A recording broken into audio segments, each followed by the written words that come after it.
This is a presentation of the Sports Source Digital Network, presented by Hearthside Bank.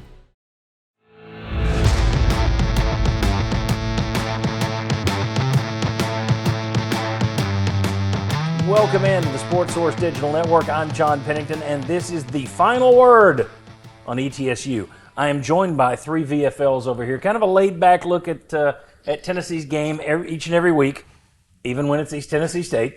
We have 12 questions that we go through every single week. This is Ollie Lane. VFL played under Josh Heupel. These two are Marlon Walls, Daniel Hood, had the pleasure of playing under Lane Kiffin, Derek Dooley, and Butch Jones. So, two more. Although you played under Pruitt and Josh Heupel, so all of you tasted some negativity, but your last year was what, 2023? 23, yeah. So I got to leave on some highs. Yeah, you left on some good years. All right. As I say, 12 questions, categories. We do the same thing every week. First question, and some of these are going to be, look, I think next week after Georgia, this is going to be fascinating. Yeah. Don't know if fascinating is the word for today, but we're going to have fun regardless. All right, question number one. 10 years from now, will the Tennessee ETSU game be remembered? And if so, why? There's one reason this game's going to be remembered, and that's if someone just opens up the record book and decides to look. Because it was a record-breaking day. They scored 72 points. Now, 41 first downs, also a record. That's also a record. So, I mean, it was a record-breaking day, so that will be remembered. I mean, I'm sure they'll throw the graphic up on the scoreboard every now and then to remind people of how many points we can score. Yep. So, and it was the 500th victory in Neyland Stadium for Tennessee. Oh, there you go. I still say no. No. I'll say 20 years from now, this game will be remembered when they bring it up, record book-wise. But just like anything significant that happened in this game, no, not at all.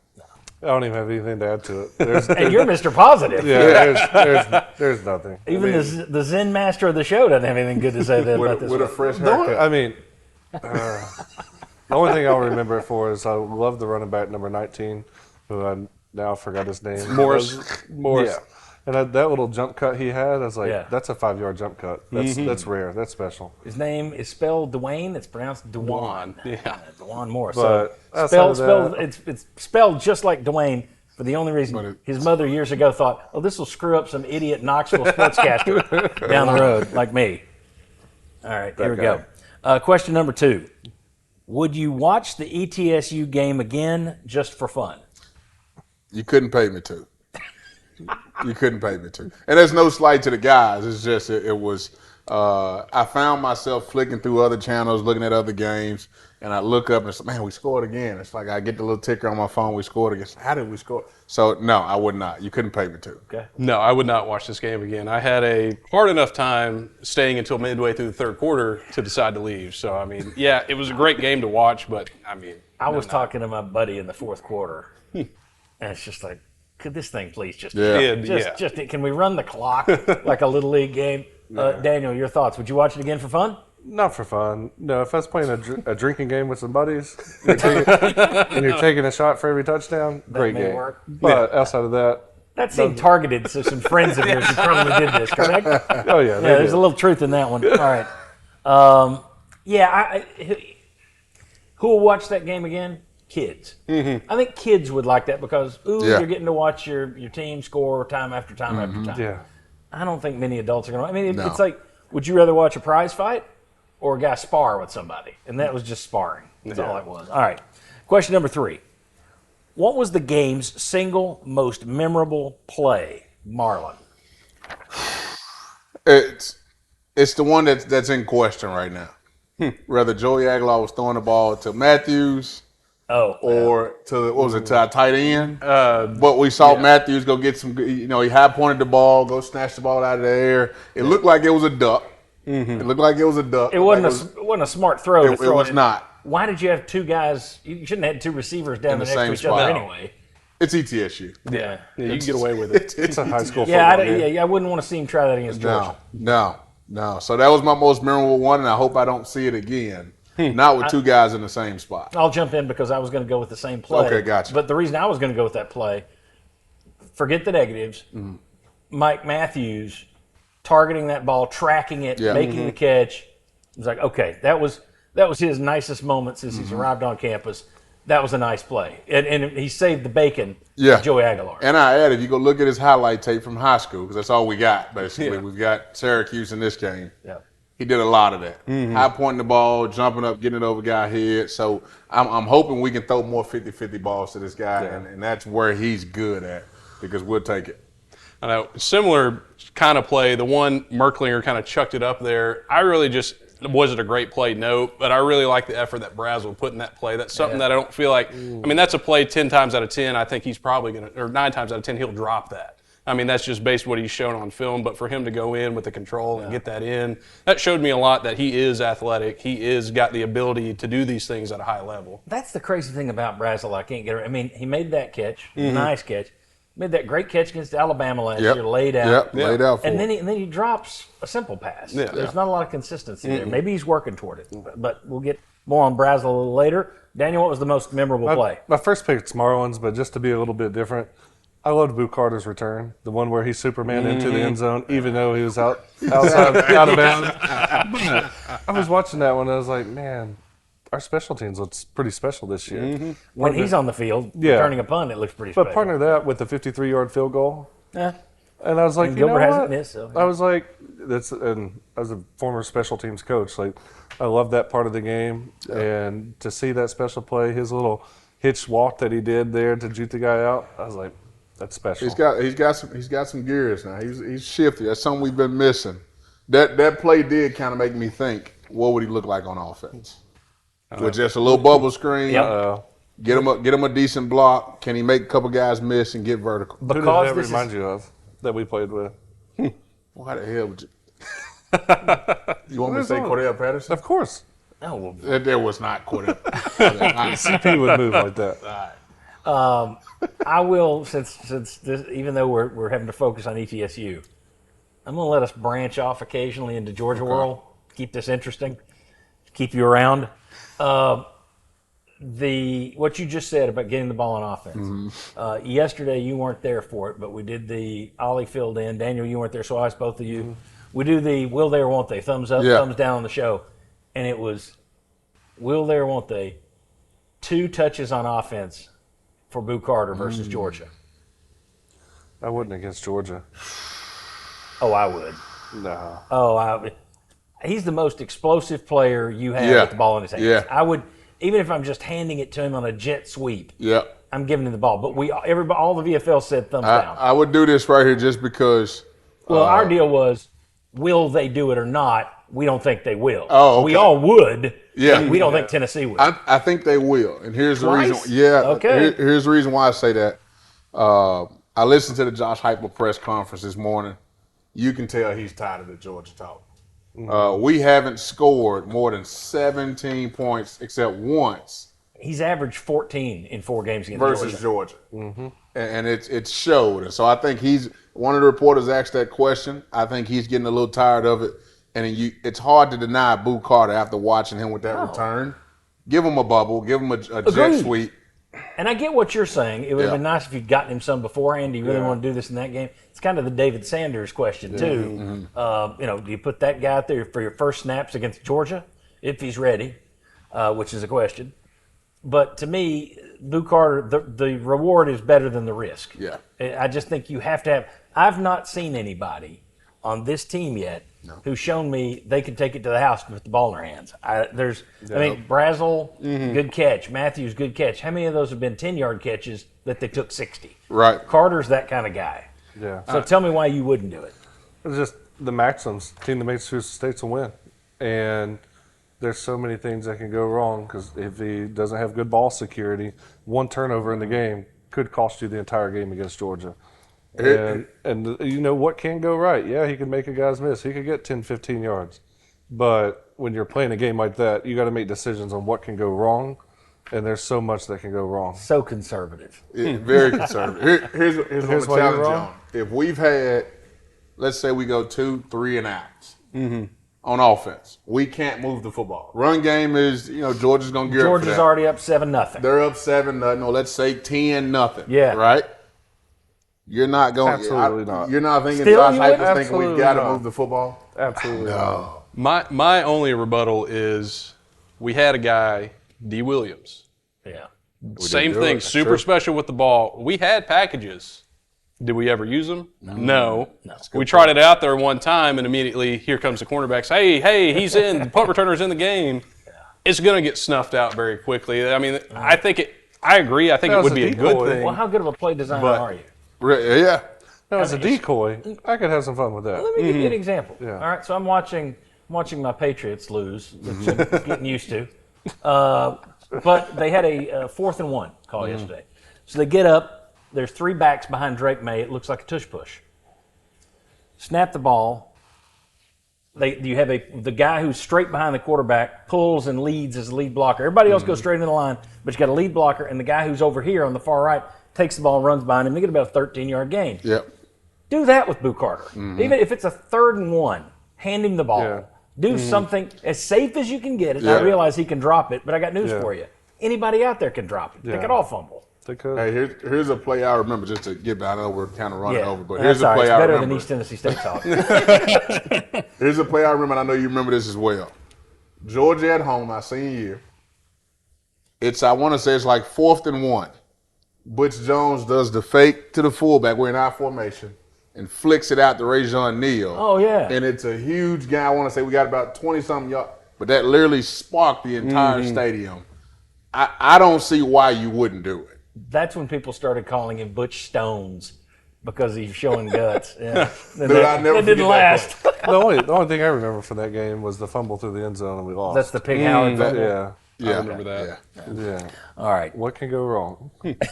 So you shouldn't have returned. Good job, Okay. Daniel. Here we go. What was the biggest reason Tennessee won the game? It was on the schedule. That's, I mean, biggest reason they won the game because one group is FBS and the other one's FCS. Yeah. Yeah. You got any other simple. reasons? Jimmy's and Joe's. Somebody sent me an email. They didn't like me on Sunday making fun of the game and saying, as always, how much I hate those games. Yep. I just do.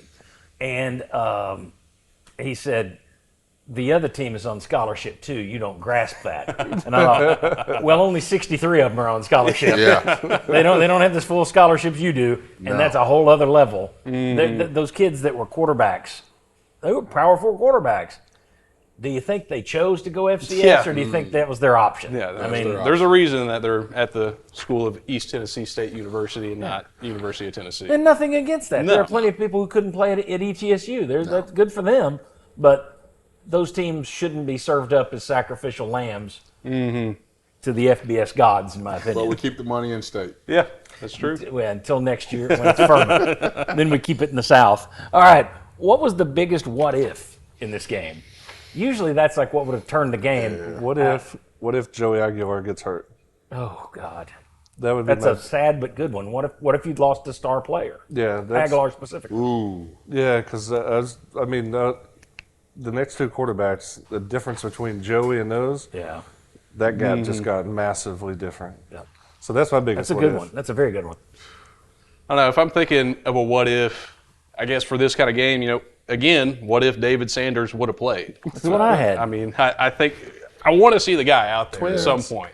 And I'm hoping he gets out there sooner rather than later. But at the same time, Well, I don't know about Georgia, man. Georgia's that's not tough. the ideal position to go play tough. your first college football game. No, what would you do on that one, Daniel? David Sanders? Yeah. Oh, he's done until the week after. Yeah, Okay. okay. He's At least they're unavailable consistent. this There week. you go. Yeah. Yeah, especially a freshman offensive lineman. Yeah, I'm They're not garbage. putting you out there against They're all Georgia. horrible.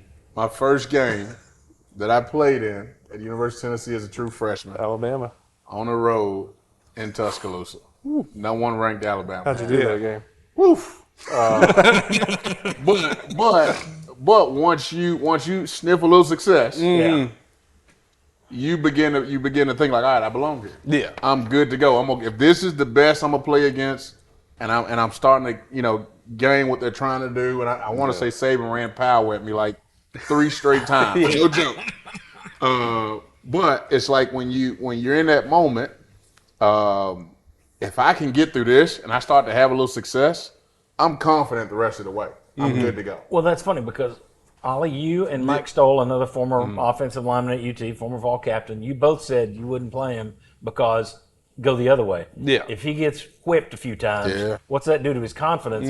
And as you said on either this show or another show, some show, you said in front of me that nobody will dial up a weakness and hit it like Kirby Smart. Smart. And if you put David Sanders out there in your defense, where the position you were playing, all eyes weren't on you. Yeah. If you're the right tackle and they blow by you 3 plays in a row, everybody in the stadium knows it was you. Well, and they're getting paid now. Yeah. So now you're going to get social media wise. Was this guy worth the money that we Oh, yeah. And as a kid, as a teenager, or a young man, you don't see what's going on social media. Yeah. Good point. Tough. Very good That's point. tough. Okay. Did you have yours? Yeah, it was the same one I did. Yeah. Did you go? What if with Joey Aguilar? What's your Yeah. what if? Mine is what if in this game, Joey Aguilar doesn't look like week 1? What if he struggled? Couple picks, high ball still consistently from the week ago. Yeah. Yeah. What are you thinking going into the Georgia game? Are we riding this high? Obviously not going into that game.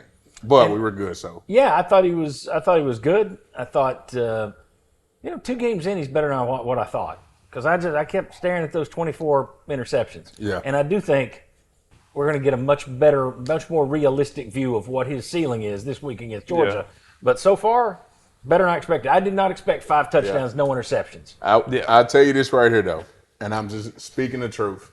I'm sitting there watching the game, and I think we was in the red zone at some point, and I think he missed a guy coming across the back of the end zone and super high. I'm like, what is that? That gave me some worries and going into next week. Like that, those are interceptions. Yeah. Well, and I thought Against good defensive and the decision backs. we talked about earlier, throwing into that double coverage. I know there were a couple people. He made the play where he was being tackled from behind, and he was going down. He's perpendicular to the ground, flicks it out there, and gets it complete. Yeah. Georgia athletes, that may be a little bit more dangerous bit play, different. but we'll know more. The what if I like best out of that. No offense to you guys. I like Daniels because that would have been a season altering. Could have been. Yeah. My role on this show is to give you questions and to be the old man. And famously, 1990, Tennessee had the best running back in school history. I've never seen anyone better, including Jamal Lewis. I've never seen anyone better than Chuck Webb. And Chuck Webb probably would have won. He would have won the Heisman or been top 3. And in Game 2 against Pacific, he just cuts on the Neyland Stadium turf, blows his knee, he is done. So that is a very good one because when you play those games, you risk that. Yeah. And that's a good one because we may be going back to it with one of my answers later. All right. Next is I declare. And again, this is supposed to be anything, a big statement, not a hot take, but a big statement you believe to be true after watching that. I'm ready. Okay, well, I'm going to let you go first then. Oh, no, you went first last time. I was ready to let them be Okay, wrong. let's them go. Man, you know what? I'm going to go different route. Somewhat agree with your declaration, I think maybe from last week or something you had said last week. But I think our wide receivers are going to be really good by the end of the season. I've been doubting them. They show me some flashes in this game. If they can continue to put it together, getting work with Joey, I think we're going to have one of the best wide receiver groups that we've had. Okay, I'm not going to push back on your declaration. I disagree with it, but I'll not push back. All right. I would say I declare, what is it, -3.5 Georgia right now? Which is incredible. Which is incredible. Open at 6.5. It's down to 3.5. All fans think this is the year. I declare it's time to put money on Georgia. Oh, man. Now they are turning us off. I'm going to say this. I declare that I take that +3.5. I got a good feeling about this game. Watching Georgia versus Austin Peay, struggle in the first half to get in the end zone. Defensively, I didn't see anything that if you go back to last year, they had 2 guys off the edge that you couldn't block. Right. It doesn't look like the all NFL defense you used to have. It doesn't look like it, and I think that the NIL world is starting to catch up to Kirby Smart. I think he's not getting as loaded as a roster as he's used to. They're still loaded, but not those special guys that he's used to. I take us 3.5. That's a big declaration. Yeah. I think it comes down to the wire. Yeah. Okay. I think this one's even bigger, to build off last week and to agree with Ollie. I declare Tennessee has not 1, 2 wide receivers at the end of the year that had 1,000 yards. I almost said you're drunk. I almost said it. 2 with 1,000 yards. 2 with 1,000 yards, 1 running back with 1,000 I yards. will remind you of this. The last time we saw Mike Matthews look that good was what, Kent State or Chattanooga last year? Yeah. These teams. Well, okay. Let me answer you. I got with faith my in Joey. Here's my declare. I declare that game tells us absolutely nothing about nothing. Yeah. That ETSU game means nothing. Just as Georgia struggling with Austin Peay. To me, I don't think that means anything. I think they started that game an hour early because of a lightning threat, and then they had a delay in the middle of it. Read a couple of Georgia writers who I respect who said, this has been a wildly vanilla offense so far. Now, maybe that's all we got with Gunner 2 weeks in a Stockton. row. But I think with this week coming up is going to be a huge prove-it game for both teams. I don't think we know much about either one. Tennessee's at least played Syracuse, but Syracuse had to go to overtime to beat UConn this past week. So I declare that ETSU game meant bupkis, nothing. That's my declaration. I know my only argument to that, though, is, I mean, if you watch our offensive play calls, it was very vanilla against boring. ETSU. I mean, it was a lot of The run game was counter, a lot of power. I mean, the run game was pretty and we bad. scored 72 playing vanilla. So I think if our offensive line don't get whipped and they're competitive versus this bunch versus Georgia, I've watched both Georgia's first 2 games. I ain't seen anything that jumped off the screen to me. That's like, now, they've got the kid that transferred in from the Branch kid from USC that's electric. Yeah. But I think you stick coat and hood on that cat and let them 2 battle. I like them kind of canceling each other out right there. Yeah. So I think if offensive line we don't get whipped and we're competitive to where we can block Joey Aguilar's backside, I think we're all right. I think it's going to be a down to the wire. Big declaration. Okay. Did any player achieve their career high watermark? Let me go first here because I always beat up Chris Brazel. Yeah. Brazel good. looked good the other day. yes. And again, he's not the most consistent guy, but when he got here, I had people tell me that he is supposed to be the best for that system that they had. He is more of what Heupel wants. I thought that was his best game because he was more consistent in that game, even though it was against lesser competition. He caught a lot of passes. I thought Chris Brazel, that was the best. Granted, taking into account who he's playing against. Yeah. But I thought that was the best game where you looked at it and went, oh, hell, he dominated. They got nothing to stop him. Yeah. And he was even better than Matthews. So that's why I'm giving it to him. So I'll go Chris Brazel. High watermark. Anybody? I would say, I wouldn't say it's a career high watermark, but I would say someone that's kind of submitted himself as a Tennessee Vol. I think Star Thomas has really submitted for everybody that he's the running back for us, and he's going to be a really good running back for us. Seems like 2 people said Star Thomas last week, and somebody else said it was Peyton Lewis. Peyton Lewis. They started Peyton Lewis. Yeah. Go ahead. He's not a bad back. I have a feeling he'll be their leading rusher at some point, but through 2 games, he would be my number 3. Thomas is my number 1, and Deshaun Bishop is my number 2. Now, I will say it seems like they have been feeding a lot of reps to start, especially in this ETSU game. They fed him a lot of the reps. Bishop sat early. And they kept giving it to Which, Thomas. I mean, I think it's a smart thing to do. You want to get this guy fully involved in your offense before you start playing the big boys. And as Marlon said, they paid him to They come paid here. him. I think he's the best one we got. I think too. he's the best one we got. Career high watermark, quarterback Jake Merklinger, because he may not play again with everyone else that's coming in. So it's kind of sad, but hey, man, you had a good game. Yep. But I don't know if Joey finishes this season with the recruits coming in next year. I did think there was a drop off, certainly as you did. I thought there was the accuracy was all over the place. No, I for Mr. love Merklinger. George McIntyre. I do too. I think he's Yeah, got he the played- biggest upside. Yeah, he played amazing. And also, we all got cookies this week because of the kicker. So I guess he did hit a career 53-yarder. That's a career mark. You going with the right kicker? there. Who's your career high? No, go with the kicker. That's a good one. You should have gone with Gilbert. I was until the backup quarterback was more fun. you know what? Max Gilbert. He's a Memphis kid out of MUS product. I thought he did a great job. He was more consistent this game as far as kicking the ball deep.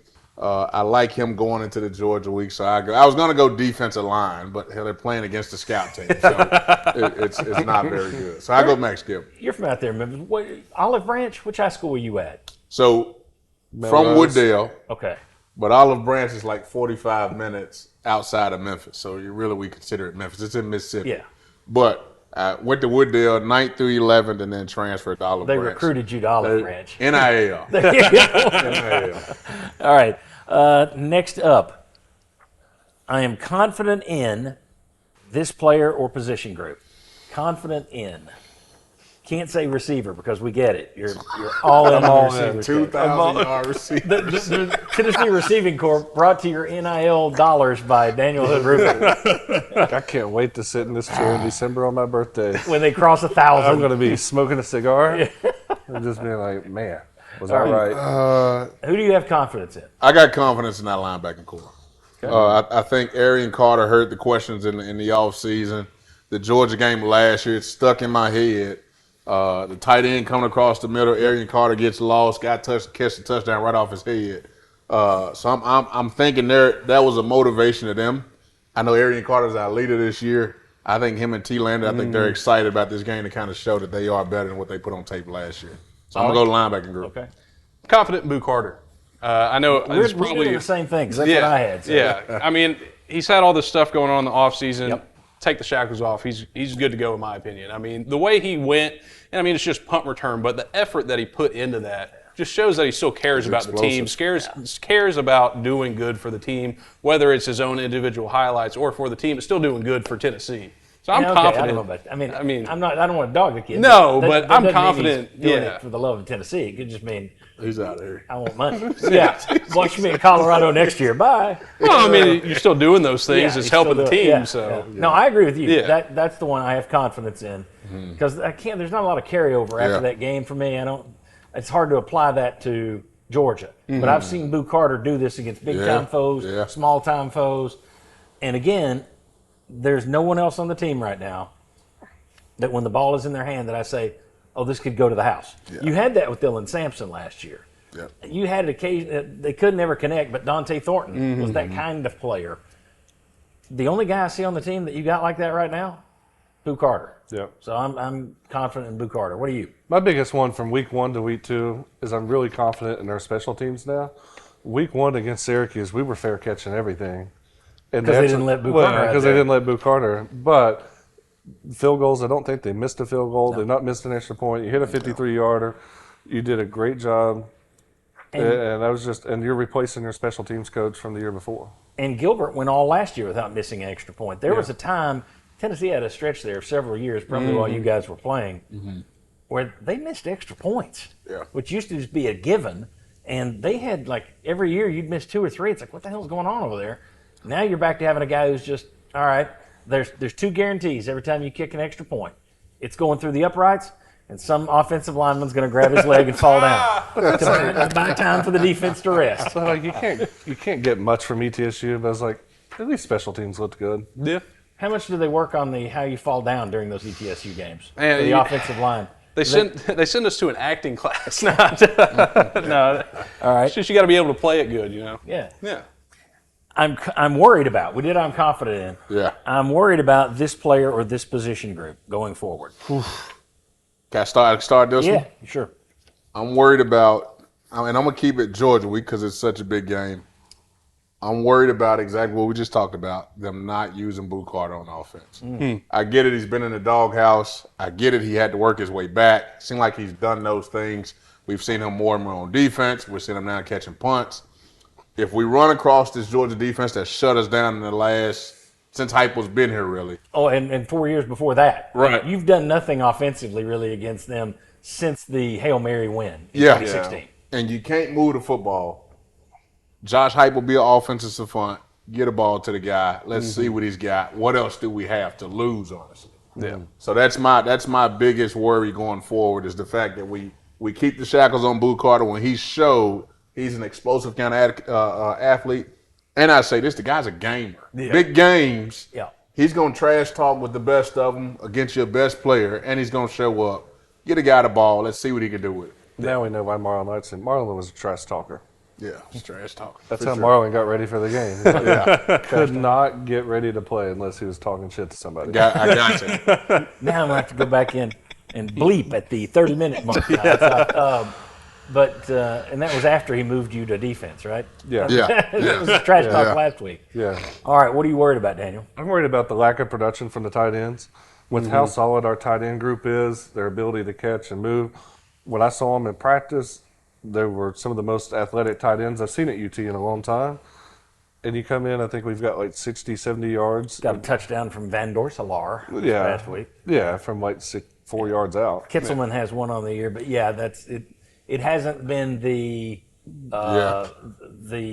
safety net that I think a lot of us expected it to be. But that's one of those positions, like with the talent that they have there, there's no reason we can't get 50, 60 yards out of them a game. Instead of having to put Boo Carter in and make a play, I've got to. Yeah, but you don't have any. You don't have any tight ends that can I be over here and then teleport over here to strike a line from that awful movie Draft Day. You don't have any people like that other than Boo Carter. I mean, I will say, though, you got Ethan Davis. I mean, Ethan Davis is a freak athlete. They talk him up so big, but they just – I'm like you. I want to see that we used the tight ends a ton last year, and it feels like that's kind of just dropped off the wayside for I us. watched that spring game a couple of years ago, and I try to never pay attention to the damn spring game. But I fell in love. I was like, ooh. Yeah. Ethan Davis and Cam Seldon. Those two look like they are really going to be something. Well, the Cam Seldon didn't play out. And the Ethan Davis, to this point, but he looked like an athlete. Yeah, it he wasn't, does. He caught a bunch of passes in the spring game. That's not what impressed me.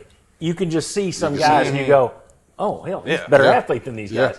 But it hasn't translated yet. Yeah. So I felt like, too, watching last week's game, we was trying to force the ball to Ethan Davis on just like little small – I'll be honest, like those stupid play. yeah. Yeah, like where it's like he's like right in the flat. We're just going to throw it to him. The guy's right there in front of him make the catch. Like, what are we doing? So I'm with you. I've seen him in scrimmages, man. The guys make big plays across the middle of the field. He's over DBs. I don't understand why we're not using him in that way. Put him on a vertical in a cover 3.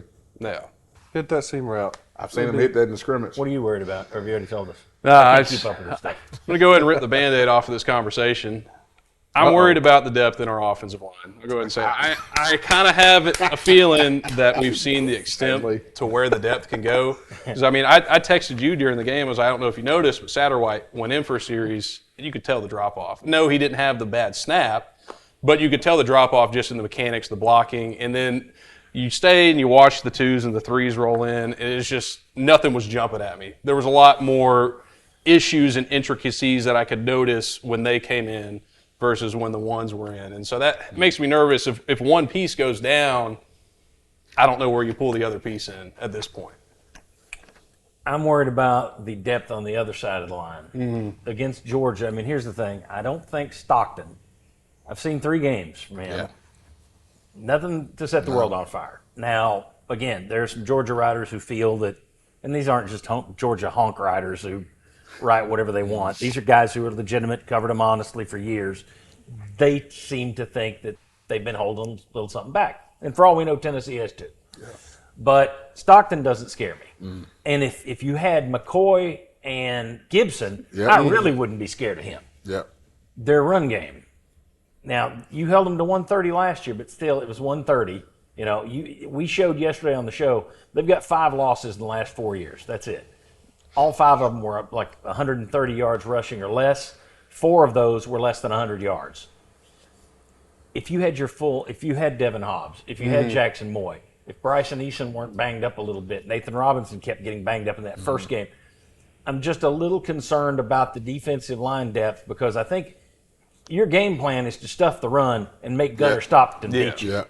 Yeah. I would think that even without Gibson and McCoy back there, I would be saying make Stockton win this game for them. So I'm worried about the depth. You've got a defensive line at this point. And I hate that we're saying that 2 games into the season. Yeah. That would be my concern. I think it's really this game will highlight the talent of our linebackers and their ability to fill the gaps for our defensive linemen. I like the way that they were able to sub an ETSU, but they're not going to be able to do that against Georgia because you're going to have longer drives. So it will be interesting to see how it ends up playing out if they get a Moy back or a Hobbs back. Hobbs supposedly is not going to be back. Yeah. They're saying Moy should be, but you never know. We'll know Saturday. Yeah, I think they're saying it's his arm. They took his helmet away. They don't take your helmet away for an arm. Yeah. His arm was concussed. Can confirm they don't take your helmet away with an arm injury. Yeah. I played 4 games without a labrum. Couldn't even raise my arm above I couldn't raise it past that.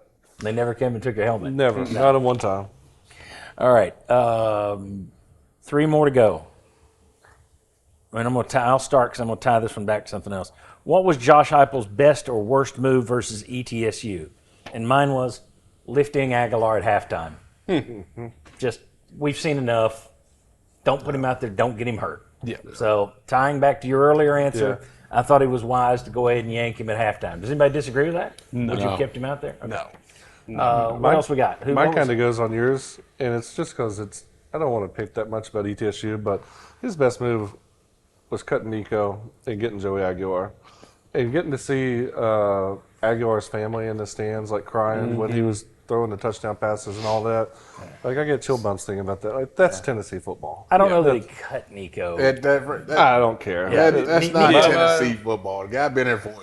it ain't like he cut Nico and then you keep Merklinger or somebody and play one of them cats and then say, you know what, we're going to they made the decision. guys here, it's a swap. Nico ghosted him. They made the decision to move on when he didn't answer the phone call.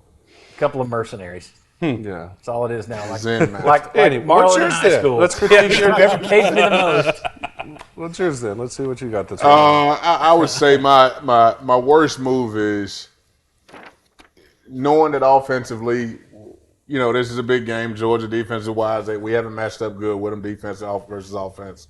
Not getting the tight ends more involved. Like I said, the one they kind of tried to get Ethan Davis involved. I thought it was like dumb plays, honestly, where it's like literally we're running them on RPO and he's catching the ball at the line of scrimmage.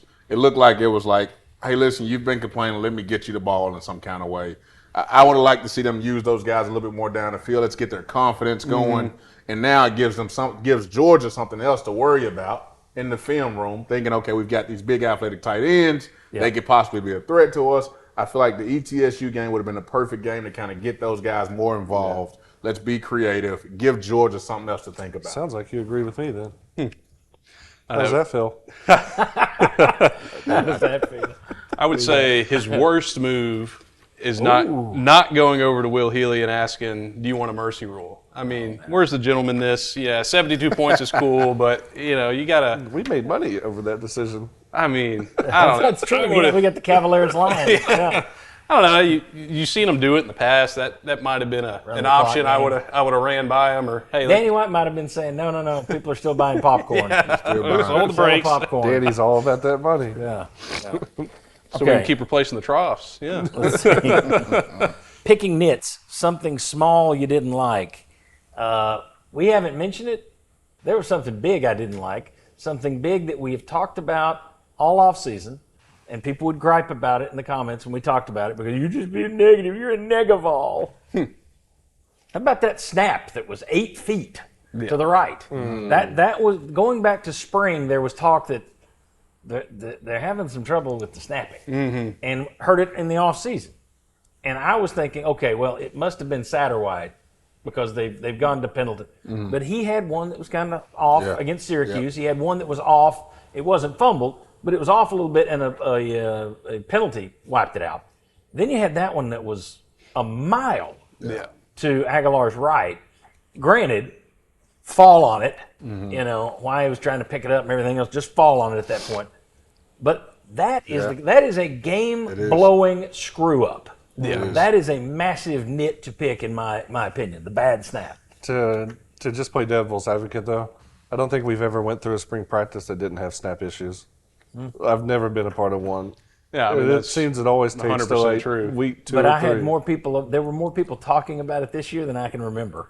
So it must maybe it's a little worse. You're replacing your Cooper general, Mays who'd been there. Cooper Mays this year. So that's and a I mean, tough just one. look. Anytime poor Cooper Mays would go out. Okay. It was Jerome Corbin at one point. Who's his backup? Here's what I would say to that. You did that to yourself last week. So just for the pile on. You're on to something there, and Ollie can attest to this. Usually you're going to get your most snap issues in the big games when you got a cat that's lined against you. That could be projected to be a first-round draft pick lined up against you, and you know you got your work cut out for you. So it is a scary sight. I asked Will Overstreet yesterday on the Sunday show, which, by the way, is on the Sports Source Digital Network, but I asked Will Overstreet about it, and he said, Kirby Smart's going to put somebody right over him. Yeah. And make him think about And maybe you blocking can walk A. a backer down right in that A gap Yeah. and just kind of even show there. Yeah. So And if you see got if a we guy can get you to, I mean, if you'd had snap issues and now you're thinking about, oh God, I got to do this. What's that do to your snap? If you're worried about somebody going to run your ass over, you're not thinking about the snap, getting it right where it is. It's interesting. Mike Stoll was talking about the fact that when he was snapping in the CFL to a guy named Billy Joe Tolliver, you guys probably don't remember. Not a clue. But Tolliver would scream at him when the shotgun snap didn't hit him with the laces in the right spot. That's how accurate it had to be. So the idea that Aguilar's back there and he's having to dive to his right. I mean, that snap, I understand. Some of them are going to be a little high. Some are going to be a little low. I get it. But man, that was crazy. So that's I'm taking back my 3.5. I just JP just convinced me. Oh no! I hear stories like that, like, oh, the laces has got to be here.